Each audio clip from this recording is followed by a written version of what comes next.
Dear student, last class के अंदर हम बायोमोलिक्यूल्स के बारे में स्टडी कर रहे थे। बायोमोलिक्यूल्स में जो आपका अगला टॉपिक था वो कार्बोहाइड्रेट था। कार्बोहाइड्रेट्स के बारे में मैंने बताया था कि वो कंपाउंड जो हमारी बॉडी की एनर्जी के लिए, ग्रोथ के लिए, मेंटेनेंस के लिए रिस्पॉन्सिबल होते हैं, उनको कार्बोहाइड्रेट्स का नाम दिया जाता है। कार्बोहाइड्रेट्स में सबसे पहले ओल्ड डेफिनेशन की बात हुई थी, उसमें बताया था कि सर वो कंपाउंड जो carbo means carbon and hydrate mean water, मतलब वो कंपाउंड जो कार्बन प्लस वाटर से मिलकर बने होते हैं उनको कार्बोहाइड्रेट बोलते हैं। साथ में ये भी बताया था जिनका जनरल फॉर्मूला CH2OY होता है उनको कार्बोहाइड्रेट बोलते हैं। बट ये जो स्टार्टिंग वाली डेफिनेशन थी कुछ के ऊपर ही अप्लाई हो पाई थी, लगभग हर कंपाउंड पे अप्लाई नहीं हो पाई थी। तो कुछ स्पेशल कंपाउंड्स पे अप्लाई होने की वजह से उस डेफिनेशन को रिजेक्ट करना पड़ा। कुछ ऐसे कंपाउंड थे जो एक्चुअल में कार्बोहाइड्रेट नहीं थे बट उस पर वो डेफिनेशन अप्लाई हो गई थी, उस वजह से उस डेफिनेशन को हमने रिजेक्ट कर दिया। तो अब नई डेफिनेशन सामने आई। कोई क्या पूछी सर नई डेफिनेशन क्या थी कार्बोहाइड्रेट की? तो फिर नई डेफिनेशन दी गई ए पॉलीहाइड्रोक्सी। देखो पोली का मतलब होता है ए लार्ज नंबर ऑफ, और हाइड्रोक्सी का मतलब होता है OH ग्रुप, मतलब एक ऐसा कंपाउंड जिसमें बहुत ज्यादा क्या होते हैं OH ग्रुप प्रेजेंट होते हैं। ये polyhydroxy optically active compound. Optically active का मतलब समझते होंगे आप कि जो ऑप्टिकल आइसोमेरिज्म शो करता है। ऑप्टिकल का मतलब जिसमें डेक्स्ट्रो और लिवो कंपाउंड बनते हैं which exist in hemiacetal. Hemi का मतलब क्या होता है आधा, और एस्टल का मतलब होता है एल्डिहाइड। हेमी का मतलब क्या होता है आधा, और किटल का मतलब होता है ketone. Is known as carbohydrate. मतलब क्या हुआ, एक ऐसा पॉलीहाइड्रोक्सी कंपाउंड जो ऑप्टिकली एक्टिव है। ऑप्टिकली एक्टिव का मतलब ऑप्टिकल आइसोमेरिज्म शो करता है, डेक्स्ट्रो और लिवो की फॉर्म में पाया जाता है, विच एग्जिस्ट इन हेमी एस्टल और हेमी किटल फॉर्म। या तो हेमी का मतलब आधा, आधी या तो एल्डिहाइड के रूप में पाया जाता है, या फिर आधे कीटोन की फॉर्म में पाया जाता है। उसको केमिस्ट्री में किसका नाम दिया जाएगा? कार्बोहाइड्रेट का नाम दिया जाएगा। तो कार्बोहाइड्रेट की डेफिनेशन में आप तीन चीज देख पा रहे हैं। पहली क्या देख पा रहे हैं कि कंपाउंड होगा वो क्या होगा? पॉलीहाइड्रोक्सी होगा, मतलब उसमें एक या दो से ज्यादा क्या प्रेजेंट होंगे बेटा? हाइड्रोक्सी। तो आप ये कहेंगे उसमें एक या दो से ज्यादा OH ग्रुप प्रेजेंट रहेंगे। सेकंड, इस नई डेफिनेशन में और क्या बोला गया कि कंपाउंड आपका क्या होगा बेटा? Optically active. कंपाउंड क्या होगा? ऑप्टिकली एक्टिव होगा। और थर्ड पॉइंट क्या बोला गया इसके अंदर? थर्ड पॉइंट बोला गया कि कंपाउंड किस फॉर्म में एग्जिस्ट करता है? हेमी या तो एसिटल की फॉर्म में एग्जिस्ट करता है, या कंपाउंड किस फॉर्म में एग्जिस्ट करता है? हेमी किटल की फॉर्म में एग्जिस्ट करता है। ये टोटल तीन डेफिनेशंस से कार्बोहाइड्रेट बताए गए। ये डेफिनेशन का कार्बोहाइड्रेट्स पे अप्लाई होती कि नहीं होती है ये आगे पढ़ेंगे, अभी इसका केस नहीं स्टडी करना। आज का टॉपिक है classification of carbohydrate. Classification of carbohydrate मतलब जो हमारे कार्बोहाइड्रेट होते हैं इनको किस तरह से क्लासिफाई किया जाता है। देखो कार्बोहाइड्रेट्स को क्लासिफाई करने के कई तरीके होते हैं, बट सबसे पहले हम किसके बेस पे? हम सबसे पहले क्लासिफाई करते हैं on the basis of hydrolysis. On the basis of hydrolysis. Hydrolysis के बेस पे क्या करते हैं? क्लासिफाई करने की कोशिश करते हैं। देखो बेटा हाइड्रोलाइसिस का होता है किसी चीज को वाटर में डिसोल्व करना, और हम क्या करेंगे? कार्बोहाइड्रेट को उठाएंगे, वाटर में डिसोल्व करने की कोशिश करेंगे, वाटर में डाल के देखेंगे वो क्या बनाता है। उसके बेस पे कार्बोहाइड्रेट को तीन कैटेगरीज में डिवाइड किया जाता है। पहली कैटेगरी को केमिस्ट्री में कहा जाता है मोनोसैकेराइड। क्या नाम दिया जाता है? पहली कैटेगरी को केमिस्ट्री में बोलते हैं मोनोसैकेराइड। दूसरी कैटेगरी को बोलते हैं ओलिगोसैकेराइड। क्या बोलते हैं? ओलिगोसैकेराइड कहा जाता है। ठीक है। तीसरी जो कैटेगरी निकल के आती है उसको केमिस्ट्री में नाम दिया जाता है पॉलीसैकेराइड। उस कैटेगरी को नाम दिया जाता है। भाई मोनोसैकेराइड क्या होता है? केमिस्ट्री कहती है कि दोज कार्बोहाइड्रेट, वो कार्बोहाइड्रेट जिनको जैसे ही किस्म में डाला जाता है, वाटर में डाला जाता है, ओनली 1 यूनिट प्रोड्यूस। सिर्फ क्या करते हैं? Only 1 unit produce.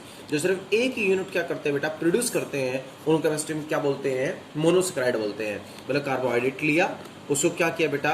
वाटर में डाला, सिर्फ एक ही यूनिट प्रोड्यूस करी। मतलब अगर आपने ग्लूकोज को उठाया, ग्लूकोज को आप वाटर में डिसोल्व करने की कोशिश करोगे एसिड या किसी एंजाइम के प्रेजेंस में, ग्लूकोज ग्लूकोज ही रहेगा। फ्रक्टोज को लोगे तो फ्रक्टोज फ्रक्टोज ही रहेगा। मतलब एक यूनिट डाली, एक यूनिट प्राप्त हुई, एक यूनिट डाली, एक यूनिट प्राप्त हुई। तो कौन सा कार्बोहाइड्रेट है? ये मोनोसैकेराइड है। अगला आता है ओलिगो। केमिस्ट्री कहती है कि सर ओलिगो का मतलब होता है 2 to 10। वो कंपाउंड जो क्या करते हैं जैसे वाटर में डालते हैं 2 से लेके 10 यूनिट प्रोवाइड करते हैं, उसको क्या बोलते हैं? ओलिगोसैकेराइड बोलते हैं। जैसे फॉर एग्जांपल सुक्रोज। सुक्रोज को अगर उठाएं और किसमें डाल दे? वाटर में डाल दे, किसकी प्रेजेंस में डाल दे? एसिड की प्रेजेंस में, तो सुक्रोज एक तो टूट जाता है ग्लूकोज में, और एक सुक्रोज किसमें टूट जाता है बेटा? फ्रक्टोज के अंदर। अब देखो एक मॉलिक्यूल कितने में टूट रहा है? एक और एक 2 में टूट रहा है, तो 2 यूनिट प्रोवाइड कर रहा है, तो क्या कहलाएगा? ओलिगोसैकेराइड। इसी तरह से अगर माल्टोज ले ले तो माल्टोज भी 2 यूनिट प्रोवाइड करवाता है। इस तरह से लैक्टोज ले तो लैक्टोज भी क्या करता है, 2 यूनिट प्रोवाइड करवाता है। जो 2 या 2 से ज्यादा यूनिट प्रोवाइड करवाते हैं उनको केमिस्ट्री में क्या बोलते हैं, यहाँ पर ओलिगोसैकराइड बोलते हैं। एक हमारे पास कार्बोहाइड्रेट होता है रेफिनोज। क्या होता है, रेफिनोज। वो क्या करता है बेटा, 3 क्या करता है, मोनोसैकराइड की यूनिट प्रोवाइड करवाता है। जो 3 यूनिट प्रोवाइड करे उसको क्या बोलेंगे, ओलिगोसैकराइड बोलेंगे। तो एक ऐसा कार्बोहाइड्रेट जिसको हमने वाटर में डाला, 1 यूनिट को डाला, 1 ही यूनिट प्राप्त हुई। अब आप बताओ, अगर 1 यूनिट को डाला और 1 यूनिट प्राप्त हुई है, इसका मतलब हम कह सकते हैं डू नॉट डिसोशिएट। मतलब जो ये वाला कार्बोहाइड्रेट है वो क्या नहीं हो पाता, डिसोशिएट भी नहीं हो पाता। आप ये भी कह सकते हैं, मतलब मोनोसैकराइड्स को पानी में डालोगे तो इनमें डिसोसिएशन नहीं होता। लेकिन ओलिगोसैकराइड की बात करें, इनको जैसे पानी में डालते हैं तो ये डिसोशिएट हो जाते हैं। देखो सुक्रोज को लिया तो 2 मॉलिक्यूल में टूट गया, रेफिनोज को लिया तो 3 मॉलिक्यूल्स में टूट गया। तो सुक्रोज तो 2 में टूट रहा है, रेफिनोज 3 में टूट रहा है, माल्टोज 2 में टूटेगा। इस तरह से लैक्टोज भी 2 में टूटेगा। इस तरह से वो कार्बोहाइड्रेट जो क्या करते हैं बेटा, 2 या 2 से ज्यादा यूनिट्स में टूट जाते हैं, उनको केमिस्ट्री में किसके नाम जाना जाता है, ओलिगोसैकराइड्स के नाम से जाना जाता है। ओलिगो के बाद अगला नंबर आता है पॉलीसैकराइड। आपको पता होगा पोली का मतलब होता है ए लार्ज नंबर ऑफ, कि ऐसे कार्बोहाइड्रेट जो बहुत ज्यादा यूनिट्स में टूटते हैं उनको क्या नाम दिया जाता है, पॉलीसैकराइड्स का नाम दिया जाता है। कैसे, मान लो मैंने क्या ले लिया, सेल्यूलोज ले लिया। सेल्यूलोज उसको उठाकर किसमें डाला, वाटर में डाला, किसकी प्रेजेंस में, एसिड की प्रेजेंस में। बेटा एन यूनिट प्राप्त होती है, पता है किसकी, ग्लूकोज की, जहां पर एन की वैल्यू 300 से लेके 3000 यूनिट्स तक होती है। इसका मतलब हम सेल्यूलोज को उठाकर वाटर में डालते हैं तो कितनी यूनिट प्रोवाइड करवाता है, एन यूनिट। मतलब ग्लूकोज की एन यूनिट प्रोड्यूस करेगा तो किसका एग्जांपल होगा, पॉलीसैकराइड का एग्जांपल होगा। मान लो मैं सेल्यूलोज के बजाय किसका एग्जांपल ले लूं, स्टार्च का एग्जांपल ले लूं, और स्टार्च को उठाकर अगर वाटर में डाला जाए एसिड की प्रेजेंस में तो ये भी क्या करता है, ग्लूकोज की एन यूनिट प्रोवाइड करता है। तो मैं आपको पहले ही कह चुका हूं, जो एन यूनिट दे उसका नाम क्या होगा, पॉलीसैकराइड। तो पहला कौन सा होता है, मोनो, दूसरा कौन सा होता है, ओलिगो, तीसरा कौन सा होता है, पोली। मोनो का मतलब क्या बता दिया, एक ऐसा कार्बोहाइड्रेट जिसको वाटर में डालेंगे बेटा वो डिसोशिएट नहीं होता, क्या करता है, सिर्फ एक ही यूनिट प्रोवाइड करवाता है, उसको बोलते हैं मोनोसैकराइड। एग्जांपल क्या होगा, ग्लूकोज, फ्रक्टोज। पॉलीसैकराइड क्या, ओलिगोसैकराइड क्या हो गया, जो 2 से लेके 10 यूनिट देता है। जैसे मतलब वाटर में डालेंगे टूट जाएगा 2 से 10 में, जैसे सुक्रोज टूटता है 2 में, ग्लूकोज और फ्रक्टोज में, माल्टोज टूटता है 2 में, लैक्टोज टूटता है 2 में, रेफिनोज टूटता है 3 में। इसका मतलब 2 से लेकर 10 यूनिट्स प्रोवाइड करेगा कहलाएगा ओलिगोसैकराइड कहलाएगा। अगला आता है आपका पॉलीसैकराइड। पॉलीसैकराइड क्या होता है, एक ऐसा कार्बोहाइड्रेट जो क्या करता है बेटा, एन नंबर ऑफ यूनिट्स में टूटता है। पोली का मतलब होता है एन, एन मतलब लार्ज नंबर ऑफ, और एन की वैल्यू हो सकती है 300 से 3000 तक। जैसे सेल्यूलोज को अगर आप वाटर में डालोगे तो एन यूनिट्स प्रोवाइड करेगा ग्लूकोज की, स्टार्च को वाटर में डालोगे तो ग्लूकोज की फिर एन यूनिट प्रोवाइड करेगा। तो जो ज्यादा मात्रा में यूनिट्स प्रोवाइड करेंगे उनको क्या बोलते हैं, पॉलीसैकराइड बोलते हैं। लेकिन एक और पॉइंट आता है, जो आपका ओलिगोसैकराइड होता है उसका फिर कैटेगराइज किया जा सकता है। ओलिगोसैकराइड को एक किस में बांटते हैं बेटा, डाइसैकेराइड में बांटते हैं। मेरे मतलब अकॉर्डिंग डाइसैकेराइड का मतलब समझ गए होंगे, मतलब वो ओलिगोसैकराइड जो ओनली 2 ही यूनिट प्रोवाइड करता है, क्या बोलते हैं उसको, डाइसैकेराइड। बेटा एक होता है ट्राइसैकेराइड जो क्या करता है, 3 यूनिट प्रोवाइड करवाता है, उसको क्या बोलते हैं, ट्राइसैकेराइड। एक होता है बेटा टेट्रासैकेराइड जो 4 यूनिट प्रोवाइड कराता है, उसको क्या बोलते हैं, टेट्रासैकेराइड। तो एक ऐसा ओलिगोसैकराइड जो सिर्फ 2 यूनिट देता है उसको डाई बोलते हैं, 3 यूनिट प्रोवाइड करे उसको ट्राइसैकेराइड बोलते हैं, और 4 यूनिट प्रोवाइड करे उसको क्या बोलते हैं, टेट्रासैकेराइड कहा जाता है। ठीक है, नेक्स्ट एक हम बेटा हमारे जो ये होते हैं ना कार्बोहाइड्रेट होते हैं, इनको फंक्शनल ग्रुप के बेसिस पे भी कैटेगरीज में बांटते हैं। तो बी इसका क्लासिफिकेशन होता है on the basis of functional group. Functional group के बेसिस पे भी क्या करते हैं, उनको कैटेगरीज के अंदर बांटा जाता है। फंक्शनल ग्रुप के बेसिस पे पहली कौन सी कैटेगरी होती है, एल्डोज, और दूसरी कौन सी कैटेगरी होती है बेटा, कीटोज होती है। तो पहली कौन सी हो जाएगी, एल्डोज, दूसरी कौन सी हो जाएगी, कीटोज। एल्डोज का मतलब क्या, वो कार्बोहाइड्रेट्स जिनमें कौन सा फंक्शनल ग्रुप प्रेजेंट होता है, एल्डिहाइड, उनको तो नाम दिया जाता है एल्डोज का। और वो जिनमें कौन सा फंक्शनल ग्रुप होता है बेटा, कीटोनिक फंक्शनल ग्रुप होता है। तो जिनमें aldehyde as a functional group है वो क्या कहलाएंगे, एल्डोज। और वो कार्बोहाइड्रेट जिनमें ketone as a functional group के रूप में प्रेजेंट है उनको किस नाम से जाना जाता है, कीटोज के नाम से। जैसे कि फॉर एग्जांपल ग्लूकोज के अंदर एल्डिहाइड होता है, क्योंकि आपने भी 11th क्लास में सुना होगा ग्लूकोज का फॉर्मूला क्या होता है, C6H12O6, और फ्रक्टोज का फॉर्मूला भी क्या होता है बेटा, C6H12O6। तो बताओ बेसिक डिफरेंस क्या होगी ग्लूकोज फ्रक्टोज में? तो glucose is aldose because aldehyde is present in it, and ketose contains ketone, क्योंकि इसमें क्या प्रेजेंट होता है बेटा? कीटोनिक ग्रुप प्रेजेंट होता है। तो ग्लूकोज एल्डोज है क्योंकि एल्डिहाइड प्रेजेंट है, कीटोन कीटोज है क्योंकि इसमें क्या प्रेजेंट है? C double bond O present है। इसके बाद जो आपका अगला पॉइंट आता है वो आता है सी पॉइंट। फिर क्या करते हैं बेटा? एक कार्बोहाइड्रेट को क्लासिफाई किया जाता है, बट अब किसके बेस पे? On the basis of taste. Taste के बेस पे भी क्या करते हैं? क्लासिफाई करते हैं। टेस्ट के बेस पे भी कार्बोहाइड्रेट को क्लासिफाई किया जाता है। टेस्ट के बेस पे कार्बोहाइड्रेट को दो कैटेगरी में बांटा जाता है, एक को बोलते हैं शुगर और एक को केमिस्ट्री में बोला जाता है नॉन शुगर। शुगर क्या होता है? देखो सिंपल भाषा में बोले तो एक ऐसा कार्बोहाइड्रेट जो क्या होता है? Sweet in test. स्वीट का मतलब जो टेस्ट के अंदर क्या होता है? मीठा होता है, उसको क्या बोलते हैं? शुगर। लेकिन जो क्या होता है बेटा? बीटर इन टेस्ट, जो टेस्ट के अंदर क्या होता है? बीटर होता है, उसको क्या बोलते हैं? नॉन शुगर बोलते हैं। जो क्रिस्टलाइन सॉलिड की फॉर्म में एग्जिस्ट करता है। अब ये तो आप फर्स्ट चैप्टर सॉलिड स्टेट में पढ़ चुके हो क्रिस्टलाइन सॉलिड क्या होते हैं। तो जो स्वीट इन टेस्ट होता है क्रिस्टलाइन सॉलिड होता है, उसको तो शुगर बोलते हैं। और जो किस फॉर्म में पाया जाता है बेटा? अमोर्फस सॉलिड की फॉर्म में पाया जाता है, उसको बोलते हैं नॉन शुगर। साथ में जो easily dissolve into water, dissolve in water, जो वाटर के अंदर डिजोल्व हो जाए उसको क्या बोलते हैं? शुगर। और जो क्या होता है बेटा? नॉट डिजोल्व इन वाटर, और जो वाटर के अंदर डिजोल्व नहीं हो पाए उसको क्या बोलते हैं? नॉन शुगर बोलते हैं।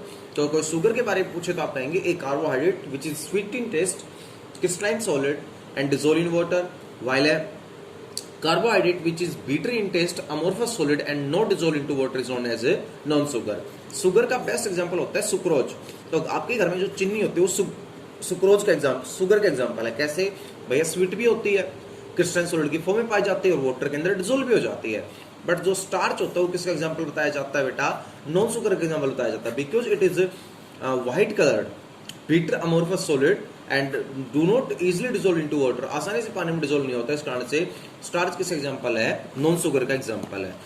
शुगर और नॉन शुगर के बाद एक कार्बोहाइड्रेट को एक और कैटेगरी के अंदर डिवाइड किया जाता है, and that classification is known as D. वो कौन सी क्लासिफिकेशन होती है बेटा? On the basis of reducing property. किसके बेस पे? रिड्यूसिंग प्रॉपर्टी के बेस के ऊपर हमें कार्बोहाइड्रेट को क्लासिफाई कर सकते हैं। रिड्यूसिंग प्रॉपर्टी के बेस पे केमिस्ट्री कार्बोहाइड्रेट को दो क्लासेस में बांटती है। एक को किसका नाम देते हैं? रिड्यूसिंग शुगर का नाम, या आप ये भी कह सकते हैं कि शुगर को दो कैटेगरीज में बांटते हैं, एक को बोलते हैं रिड्यूसिंग शुगर और एक को केमिस्ट्री में बोलते हैं नॉन रिड्यूसिंग शुगर। देखो अब स्कूल तो लग ही रहे हैं, तो आपको जब मैं पढ़ाऊंगा ऑर्गेनिक केमिस्ट्री, तो ये ऑर्गेनिक बची हुई लगभग सब पूरा हो चुका है। तो ऑर्गेनिक केमिस्ट्री जब आपको पढ़ाऊंगा तो ऑर्गेनिक केमिस्ट्री के अंदर मैं आपको ऑक्सीडाइजिंग एजेंट्स के बारे में बताऊंगा। Oxidising agent, oxidising agent organic chemistry में कई होते हैं, जिनमें हम मेन यूज करते हैं तो टोलेंस रिएजेंट। क्या यूज करते हैं? Tollens reagent. और एक क्या यूज करते हैं? फेलिंग सॉल्यूशन, और एक यूज करते हैं टोलेंस रिएजेंट। ये दोनों के दोनों ऑक्सीडाइजिंग एजेंट है। सोच के बताओ ऑक्सीडाइजिंग एजेंट का काम क्या होता है? अगर कोई आपके पास रिएक्टेंट है, क्या है? रिएक्टेंट है, उसमें आपने ऑक्सीडाइजिंग एजेंट डाल दिया, सपोज करो इन दोनों में इसको एक डाल दिया, तो क्या करेगा ऑक्सीडाइजिंग एजेंट? इस रिएक्टेंट का तो क्या करवा देगा? ऑक्सीडेशन, और खुद का क्या करवा लेगा? रिडक्शन। कुछ ऐसा ही होता है। तो हम क्या कह सकते हैं? ऑक्सीडाइजिंग एजेंट रिएक्टेंट का तो क्या कर देता है? ऑक्सीडेशन, और रिएक्टेंट ऑक्सीडाइजिंग एजेंट का क्या कर देगा बेटा? रिडक्शन कर देगा। तो यहां पर एक बार ध्यान से देखिएगा, रिड्यूसिंग शुगर क्या होती है, नॉन रिड्यूसिंग शुगर क्या होती है, इस पॉइंट को थोड़ा सा देखना है। इस sugar which can oxidize by Tollens reagent और फेलिंग सॉल्यूशन। मतलब एक ऐसा शुगर जो टोलेंस रिएजेंट और फेलिंग सॉल्यूशन, जो दोनों के दोनों ऑक्सीडाइजिंग एजेंट हैं, उनके द्वारा ऑक्सीडाइज हो जाए। या फिर आप ये भी कह सकते हैं और रिड्यूस द टोलेंस रिएजेंट, या फिर आप ये भी कह सकते हैं reduce the Tollens reagent and Fehling solution, या फिर ये भी बोल सकते हो कि टोलेंस रिएजेंट और फेलिंग सॉल्यूशन का क्या करवा दे?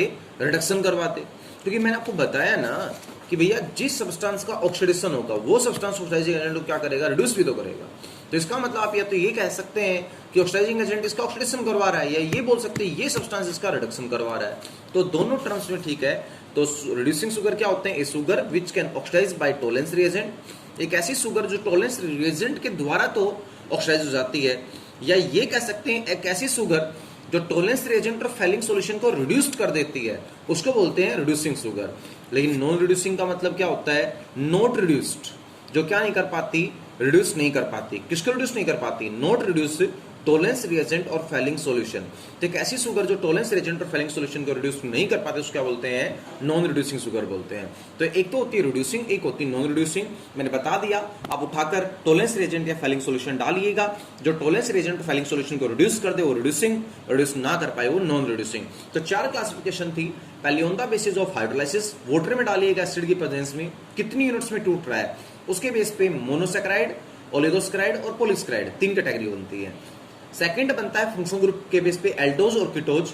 थर्ड बनता है टेस्ट के बेस पे शुगर और नॉन शुगर। और फोर्थ बनता है रिड्यूसिंग एजेंट के बेस पे रिड्यूसिंग शुगर और नॉन रिड्यूसिंग शुगर।